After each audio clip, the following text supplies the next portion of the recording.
Hey, Karu. It is the evening of the 27th of July, and thought I'd make a quick video. Um, I took some video while I was swimming today. As you can see, it was pretty choppy. Um, the We went down in the afternoon, and I was down there with Gareth and Taryn and John, and I did this video. I swam for basically 32 minutes, and rather than swim back and forth out at the from the tips of the jetty because it's so rough, I swam more kind of a loop. And I put this white circle on me to kind of, so you could track me. This first loop, this is the first loop I did. I did in regular time, so you can kind of see what I was doing. The subsequent loops, I do at 10 times speed because it's boring to watch this. But yeah, I swam for about 32 minutes. I fought the water for 32 minutes. It was kind of brutal. I realized the water doesn't look that rough from here, but yeah, it was a lot of work. I have continued to swim. Actually, yesterday I swam in the morning because it was relatively flat compared to today. So what I've been doing is I get up in the morning and I go for a walk myself. Actually, I'm doing a couple Welsh lessons, and then I get back and Sarah and I go for a walk, and then we go down and do a little dip where we swim out to the raft. Actually, we swim out to the buoy and back. And so we if it's flat in the morning, I will swim laps out between the two jetties that you can see out there for about half an hour. Usually it's 30 to 35 minutes, and then come back. But if it's choppy in the morning, then I'll wait until the afternoon and swim because it doesn't make any difference. It tends to be a little choppier in the afternoon, but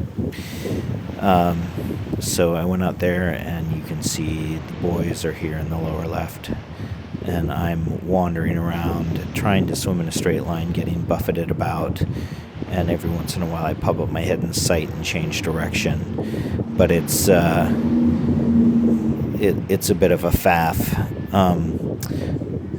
but I enjoy the swim nonetheless. So it's probably enough about swimming. We had Sarah's dad's side of the family had a get-together yesterday, and it was Uncle Pete's sister, Deborah, died earlier this year. So they had sort of a memorial for her. And it really was just a gathering, a celebration of her life. So there were, I don't know, maybe 50 or 60 people there at the car house. And we went over, and I got to hang out with and talk to all of her relatives for about 3 hours, which was fun. They're all really nice people, and I know a lot of them well enough now that it's not uncomfortable at all. And there's a few of them that I really enjoy speaking with. And the widow of her last uncle, Uncle Jack, that died last year, was there, and we hadn't seen her. And she's just an absolute sweetheart. So Sarah and I both got a chance to talk to her pretty extensively, which was nice. So yeah, it was good. And Sarah's cousin Jennifer, she has two cousins named Jennifer, but both of whose, actually her other cousin Jennifer's father died a couple years ago, but Jennifer's mother Deborah is the one who died this year. So Sarah has been in contact with her, having experienced the loss of her parents. And it was really nice for them to be able to chat and spend some time together.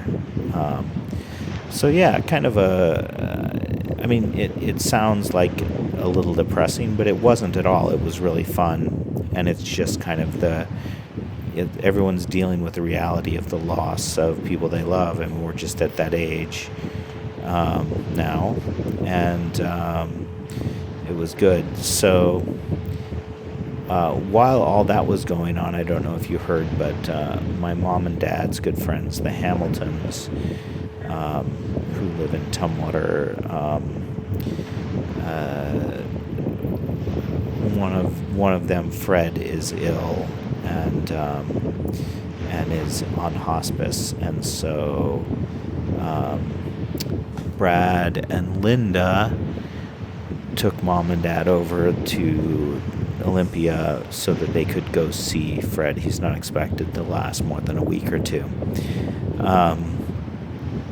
And I had a nice chat with mom and dad today. They got home yesterday evening, and after complaining about the traffic on the west side, which I would say is completely reasonable, I had a good conversation with them, and it's interesting because they talked a lot about how Fred was dealing with going into hospice. Fred and his wife Kathy were dealing with it really well, and that they were appreciative of how well they were dealing with it. And we had a good talk about kind of the possibility of them dealing with it, moving forward. And I think it's interesting because I feel like Sarah and I, having had to deal with this with her parents, it feels very, and it's what's happening with Fred and Kathy isn't unexpected to us. It's kind of what happens. But my mom and dad are seeing it through fresh eyes, which I think is good for them because it's coming for them as well. Yeah, it's interesting.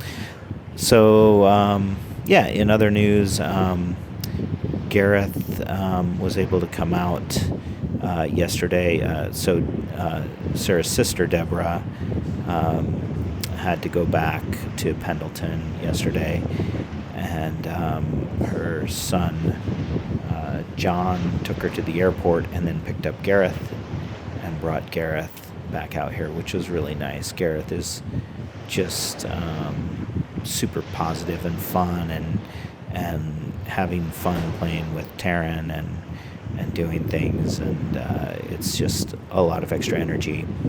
And then this evening, actually, the other kids landed at the airport not long ago, and they should be out here in the next hour or two, depending on how bad the traffic is and how hard it is to get a rental car. So in the meantime, I'm actually, it's after 10 o'clock now. I didn't realize it was quite that late. I've been futzing around with trying to get that white circle on me that you saw in the early part of the video. And I'm not sure how effective it was in the long run anyway. But so they'll be here tomorrow. I'm really looking forward to that. So I'm just going to leave it at that. You'll see me finish swimming. So what I did, I swam actually 4 laps around, and then I swam out to the raft and back one last time, and it ended up being 32 minutes on my timer. I suspect, an actual distance, who knows, but I think it's close to 1,000 yards, that entire endeavor, but who knows. That's my story. I'm sticking to it. Bye-bye.